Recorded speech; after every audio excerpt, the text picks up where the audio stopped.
હવે વિદ્યાર્થી મિત્રો બધાને જય સ્વામિનારાયણ.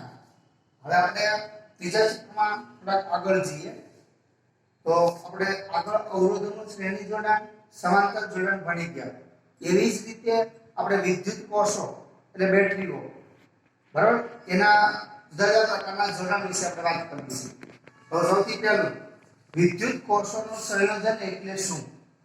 વિદ્યુત કોષોનું સંયોજન શા માટે જરૂરી છે અને વિદ્યુત કોષોનું સંયોજન કઈ કઈ રીતે કરી શકાય?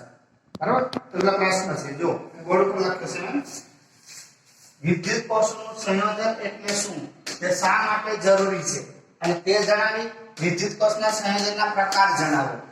બરાબર? તો જો કોઈ પણ બે બિંદુઓ આપણને આપેલા હોય, કોઈ પણ બે બિંદુઓ, તો આ બે બિંદુઓ વચ્ચે એક કરતા વધારે વિદ્યુત કોષો આપણે જોડવામાં આવે વચ્ચે, બરાબર? તો એવા જોડાણને વિદ્યુત કોષોનું સંયોજન કહેવાય. ફરી વખત, બે બિંદુઓ વચ્ચે એક કરતા વધારે વિદ્યુત કોષોને જોડવામાં આવે છે ત્યારે એવા જોડાણને વિદ્યુત કોષોનું સંયોજન કહે છે. હવે વિદ્યુત કોષોનું સંયોજન શા માટે જરૂરી છે? ધારો કે આપણને એક વિદ્યુત કોષ આપ્યો હોય તો એક જ વિદ્યુત કોષમાંથી આપણે જરૂરિયાત પ્રમાણે પૂરતો વિદ્યુત પ્રવાહ કે વિદ્યુત સ્થિતિમાનનો તફાવત એટલે કે EMF આપણને મળતું ના હોય, આપણે વધારે EMF કે વધારે પ્રવાહ જોઈતો હોય, બરાબર, તો એક જ વિદ્યુત કોષ પાસેથી આપણને પૂરતા પ્રમાણમાં મળતો ના હોય, તો એવી સ્થિતિમાં એક કરતા વધારે વિદ્યુત કોષોને એકબીજા સાથે જોડી અને આપણી જરૂરિયાત સંતોષવામાં આવતી હોય છે. એટલે કે આપણે જરૂરિયાત પ્રમાણનો બરાબર અવરોધ અને વિદ્યુત સ્થિતિમાન એટલે કે EMF આપણે મેળવી શકાય. તો વિદ્યુત કોષોનું સંયોજન શા માટે જરૂરી છે? તો એક જ વિદ્યુત કોષમાંથી આપણે જરૂરિયાત પ્રમાણનો EMF કે બરાબર EMF કે આપણને મળતું ના હોય, પ્રવાહ મળતો ના હોય, ત્યારે એક કરતા વધારે વિદ્યુત કોષોનું સંયોજન કરી અને જરૂરિયાત પ્રમાણનો વિદ્યુત પ્રવાહ અને EMF આપણે મેળવવા માટે વિદ્યુત કોષોનું સંયોજન કરવું જરૂરી બનતું હોય છે. બરાબર? આ વિદ્યુત કોષોનું સંયોજન છે એ મુખ્ય ત્રણ પ્રકારના સંયોજન હોય છે. નંબર 1 વિદ્યુત કોષોનું શ્રેણી જોડાણ, એટલે કે બે બિંદુ વચ્ચે ઘણા બધા વિદ્યુત કોષો એટલે કે એક કરતા વધારે વિદ્યુત કોષો શ્રેણીમાં જોડેલા હોય. એક. નંબર 2 બે બિંદુઓ વચ્ચે એક કરતા વધારે વિદ્યુત કોષોને સમાંતરમાં જોડેલા હોય. નંબર 3 વિદ્યુત કોષોનું મિશ્ર જોડાણ. મિશ્ર જોડાણ એટલે બે બિંદુઓ વચ્ચે અમુક વિદ્યુત કોષો શ્રેણી અને સમાંતર મિક્સમાં જોડેલા હોય, જેમ આપણે અવરોધમાં ભણી ગયા હતા એમ. બરાબર? તો મિશ્ર જોડાણ ત્રણ પ્રકારના જોડાણ હોય છે. બરાબર? તો ચલો જવાબ આપણે લખેલો છે, જો કોઈ બે બિંદુઓ વચ્ચે એક કરતા વધારે વિદ્યુત કોષોને જોડેલા હોય તો તેવા જોડાણને વિદ્યુત કોષોનું સંયોજન કહે છે. એક જ વિદ્યુત કોષ વડે જરૂરિયાત પ્રમાણે પ્રવાહ I કે EMF E મળતું ના હોય ત્યારે વિદ્યુત કોષોનું સંયોજન કરી જરૂરિયાત પ્રમાણેનો વિદ્યુત પ્રવાહ કે વોલ્ટેજ મેળવવા માટે વિદ્યુત કોષોનું સંયોજન કરવામાં આવે છે. નીચે જુદી ત્રણ રીતે વિદ્યુત કોષોનું સંયોજન થતું હોય છે. એમાં નંબર 1 વિદ્યુત કોષોનું શ્રેણી જોડાણ, નંબર 2 વિદ્યુત કોષોનું સમાંતર જોડાણ, નંબર 3 વિદ્યુત કોષોનું મિશ્ર જોડાણ.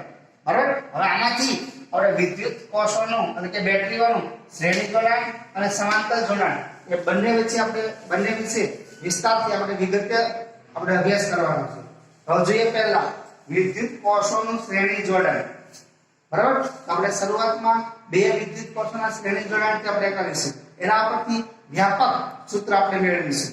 વ્યાપક રીતે n જેટલા વિદ્યુત કોષો શ્રેણીમાં જોડેલા હોય તો કુલ EMF કેટલું થાય અને કુલ અવરોધ કેટલો થાય એના વિશે આપણે વાત કરીશું. બરાબર?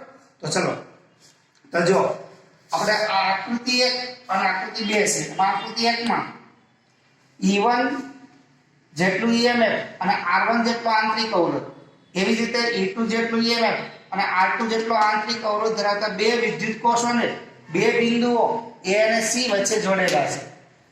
બરાબર? એટલે આનો અર્થ શું થયો?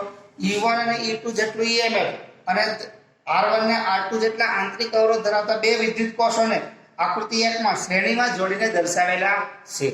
હવે આ આકૃતિમાં આપણે ત્રણ બિંદુ આપ્યા છે. જો બિંદુ A, આ વચ્ચે બિંદુ B અને આ બિંદુ C. ધારો કે બિંદુ A, B અને C ના વિદ્યુત સ્થિતિમાનો અનુક્રમે આનું VA, આનું VB અને આનું VC છે.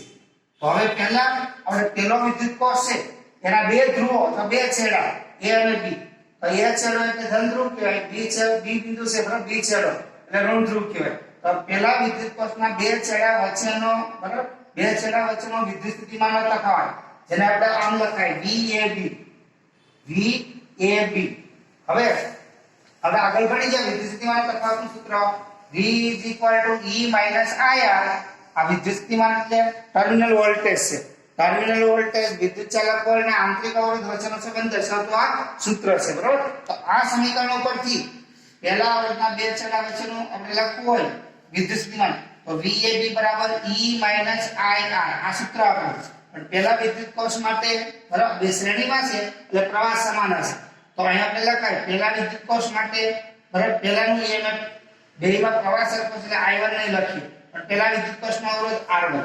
એવી જ રીતે આ બીજા વિદ્યુત કોષના બે છેડા એટલે કે બે ધ્રુવો વચ્ચેનું વિદ્યુત સ્થિતિમાન એને આપણે કહેવાય VBC.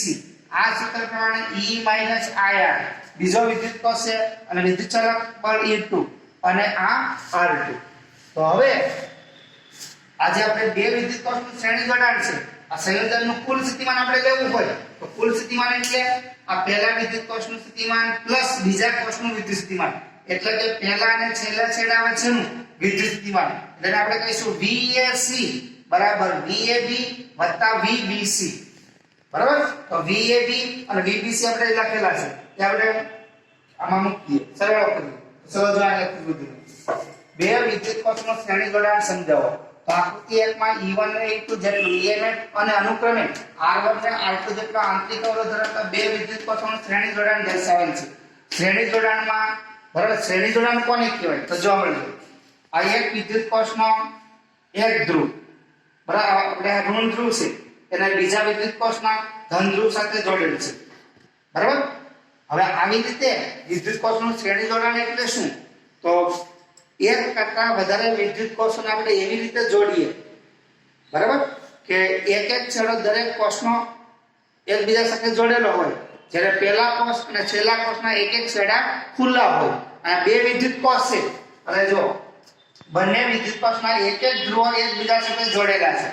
જ્યારે બંને કોષના બીજા એક એક છેડા એટલે આનો પહેલો અને આ બીજાનો બીજો એક એક છેડો ખુલ્લો રહેતો હોય તો એવા વિદ્યુત કોષોના જોડાણને આપણે બે વિદ્યુત કોષનું શ્રેણી જોડાણ કહીશું બરાબર. તો શ્રેણી જોડાણની વ્યાખ્યા સમજો. શ્રેણી જોડાણમાં બંને વિદ્યુત કોષોના કોઈ એક છેડા એકબીજા સાથે જોડેલા હોય જ્યારે બંને કોષના બીજા છેડાઓ મુક્ત હોય. આપણે કીધું પ્રમાણે પહેલા કોષના બે છેડા વચ્ચેનો PD એટલે વિદ્યુત સ્થિતિમાનનો તફાવત બરાબર. હવે દરેક બિંદુ પાસે VA VB VC કીધેલા પછી પ્રથમ કોષના બે છેડા વચ્ચેનો PD એટલે વિદ્યુત સ્થિતિમાનનો તફાવત VAB બરાબર VA - VB. પછી આપણે V = E - IR સૂત્ર પરથી VAB બરાબર E1 - IR1. એવી રીતે B અને C વચ્ચેનો વિદ્યુત સ્થિતિમાનનો તફાવત બીજા વિદ્યુત કોષ માટે E2 - IR2 બરાબર. હવે જો આ શ્રેણી જોડાણના સંયોજનનો PD એટલે કે A થી C સુધીનો કુલ સ્થિતિમાન એને આપણે કહીએ VAC. તો VAC એટલે VAB વત્તા VBC બરાબર. તો VAB VBC આપણે લખ્યા છે પરિણામ 1 અને 2 ઉપરથી આમાં કિંમત મૂકી દઈએ. હવે આપણે શું કરીશું તો E1 + E2 આપણે સાથે લખી શકાય -IR1 -IR2 એમાંથી -I કોમન લઈએ તો કૌંસમાં વચ્ચે R1 + R2 small r1 + small r2 અને કયા પરિણામ નંબર 3 બરાબર. હવે અહીંયા આગળ આકૃતિ 1 માં બે વિદ્યુત કોષોને અલગ અલગ જોડેલા છે. હવે એની જગ્યાએ A અને C વચ્ચે બરાબર A અને C વચ્ચે EQ જેટલું EMF અને REQ જેટલો આંતરિક અવરોધ ધરાવતી હોય બરાબર એવી એક જ બેટરી એટલે કે એવો એક જ વિદ્યુત કોષ આપણે જોડીએ જેમાંથી એ તો પ્રવાહ I જેટલો આપણને મળે. એનો અર્થ શું થશે? આ બંને વિદ્યુત કોષો છે એને સમતુલ્ય એટલે એને સમાન હોય એવા વિદ્યુત કોષ આપણે કહેવાય. એટલે પરિણામી વિદ્યુત કોષ ગણી શકાય બરાબર. તો ચલો એને આપણે આકૃતિ 2 માં દર્શાવી છે. આ આકૃતિ 2 એમાં જો A અને C છેડા વચ્ચે આ બે વિદ્યુત કોષને બદલે આપણે જેનું EMF EQ અને આંતરિક અવરોધ REQ હોય એવો એક વિદ્યુત કોષ જોડેલો છે બરાબર આ આકૃતિ 2 માં. તો ચલો એને આપણે લખી દો. જો આકૃતિ 2 માં દર્શાવ્યા પ્રમાણે આ સંયોજનના સ્થાને A અને C વચ્ચે EQ જેટલું EMF અને REQ જેટલો આંતરિક અવરોધ ધરાવતો એક જ વિદ્યુત કોષ જોડવામાં આવે તો હવે અહીંયા A અને C વચ્ચેનો PD તો આ સૂત્ર V E - IR પ્રમાણે શું લખી શકાય? VAC E ની જગ્યાએ EQ પ્રવાહ તો IS છે I અને R ની જગ્યાએ REQ તો આપણને આવું સૂત્ર મળશે VAC બરાબર EQ - IREQ આ EQ એટલે પરિણામી બરાબર. ચલો આ કે પરિણામ નંબર 4. હવે જો હવે પરિણામ 3 અને 4 કે બંને શું બતાવે છે? A અને C વચ્ચેના PD હવે બેને આપણે સરખાવી શકાય તો ચલો જો સમીકરણ 3 અને 4 ને સરખાવતા તો અહીંયા સમીકરણ 4 માં EQ છે એની સરખામણીમાં અહીંયા સમીકરણ 3 માં શું આવશે? E1 + E2 એવી રીતે REQ ની જગ્યાએ શું આવશે? R1 + R2 તો લખીજો EQ બરાબર E1 + E2 અને REQ ની જગ્યાએ R1 + R2 બરાબર આ આપણને મળ્યું.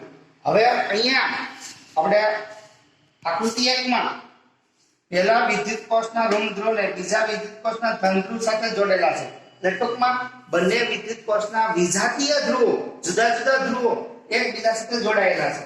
જો આવી રીતે વિદ્યુત કોષોનું જોડાણ હોય એક વિદ્યુત કોષના ગમે તેટલા કોષો જોડેલા હોય શ્રેણીમાં પણ બધા વિદ્યુત કોષના વિજાતીય ધ્રુવો એકબીજા સાથે જોડાયેલા હોય તો એવા જોડાણને વિદ્યુત કોષોનું સહાયક જોડાણ કહેવાય. કેવું કહેવાય? સહાયકારી અથવા સહાયક જોડાણ કહે છે. તો અહીંયા આગળ પહેલા વિદ્યુત કોષનો ઋણ ધ્રુવ બીજા વિદ્યુત કોષના ધન ધ્રુવ સાથે જોડેલો છે એટલે આવા વિદ્યુત કોષના જોડાણને આપણે વિદ્યુત કોષનું સહાયક જોડાણ કહીશું. શું કહીશું? સહાયક જોડાણ. સમજાય છે? અને જો પહેલા કોષનો ઋણ ધ્રુવ અને બીજા કોષનો ધનની જગ્યાએ ઋણ ધ્રુવ એટલે સજાતીય ધ્રુવો સરખા ધ્રુવો એકબીજા સાથે જોડેલા હોય તો એવા જોડાણને વિદ્યુત કોષનું વિનાશક જોડાણ કહેવાય. કેવું? વિનાશક જોડાણ. એટલે એને આપણે આમ દોરી શકાય. જો વિનાશક જોડાણ માટે બંને કોષના સમાન ધ્રુવો દાખલા તરીકે આ એક છે જેનો વિદ્યુત ચાલક બળ E1 બરાબર આ બીજો વિદ્યુત કોષ આ બીજો વિદ્યુત કોષનું વિદ્યુત ચાલક બળ E2 તો ચલો જો આ પહેલા કોષનો ઋણ ધ્રુવ આ ઋણ ધ્રુવ અને આ બીજા કોષનો પણ ઋણ ધ્રુવ જે એકબીજા સાથે જોડાયેલા છે એટલે સરખા ધ્રુવો સજાતીય ધ્રુવો એકબીજા સાથે જોડાયેલા હોય તો આવા જોડાણને વિનાશક જોડાણ કહેવાય. શું કહેવાય? વિદ્યુત કોષનું વિનાશક જોડાણ. તો જો આ સહાયક જોડાણ જો પહેલા કોષના ઋણ ધ્રુવને બીજા કોષના ઋણ ધ્રુવ સાથે જોડેલ હોય તો આવા જોડાણને વિદ્યુત કોષોનું વિનાશક જોડાણ કહે છે. અને આવા સંજોગોમાં જો બે વિદ્યુત કોષનો આપણે શ્રેણી જોડાણ હતો એટલે આપણે સમીકરણ નંબર 3 અને 4 આપણને મળ્યું. બરાબર સમીકરણ આપણને મળે છે. હવે જો બે વિદ્યુત કોષોનું વિનાશક જોડાણ હોય તો આપણે આ પ્રમાણે લખી શકાય સમીકરણ આગળના સમીકરણ 3 અને 4 બરાબર એટલે કે સમીકરણ 3 અને 4 આપણે આ પ્રમાણે લખી શકીએ. તો જો VAB એટલે આ બે વચ્ચેનો વિદ્યુત સ્થિતિમાનનો તફાવત તો E1 - I1. હવે VBC તો બીજો વિદ્યુત કોષ છે બીજો વિદ્યુત કોષ એટલે અહીંયા અમારી ભૂલ છે આ સમીકરણ નંબર 1 અને 2 ઉપરથી હો સમીકરણ 1 અને સમીકરણ 2 માં આપણે સ્થિતિમાન છે આ પ્રમાણે લખી શકીએ VAB બરાબર E1 - I1 VBC = -E2 - IR2 લેવું પડે. હવે જો તમને એમ થશે અહીંયા E1 પ્લસ લખ્યું છે અહીંયા E1 માઈનસ લખ્યું છે.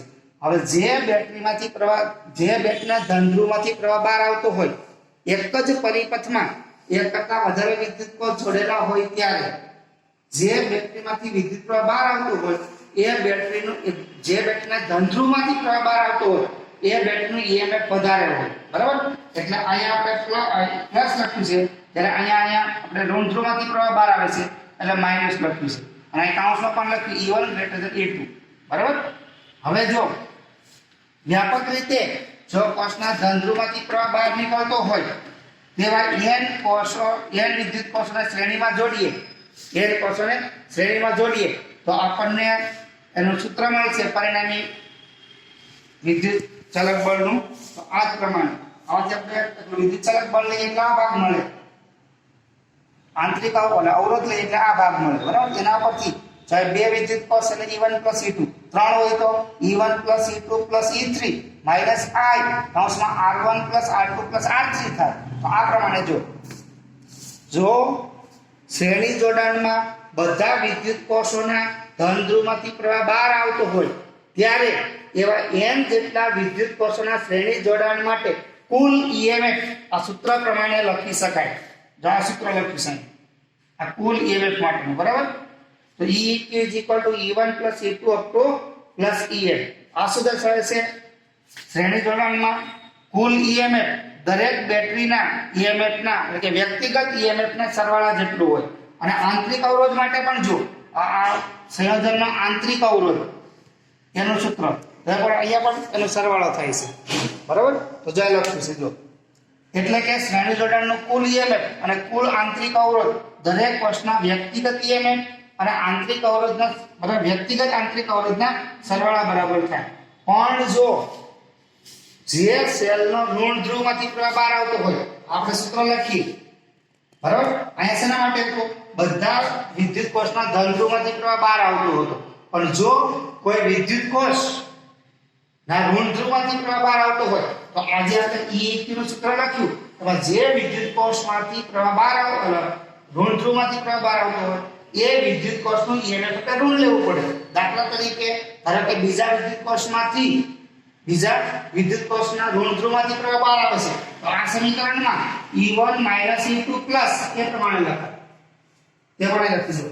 પરંતુ જો કોઈ કોષના ઋણ ધ્રુવમાંથી વિદ્યુત પ્રવાહ બહાર આવતો હોય તો કુલ EMF ના સરવાળામાં તે કોષનું એટલે કે જે કોષના ઋણ ધ્રુવમાંથી પ્રવાહ બહાર આવે છે તે કોષના બરાબર EMF ને આપણે ઋણ લેવામાં આવે છે. જ્યારે આંતરિક અવરોધ છે એમાં કોઈ ફેર પડશે નહીં. આંતરિક અવરોધ આપણે બદલાશે નહીં.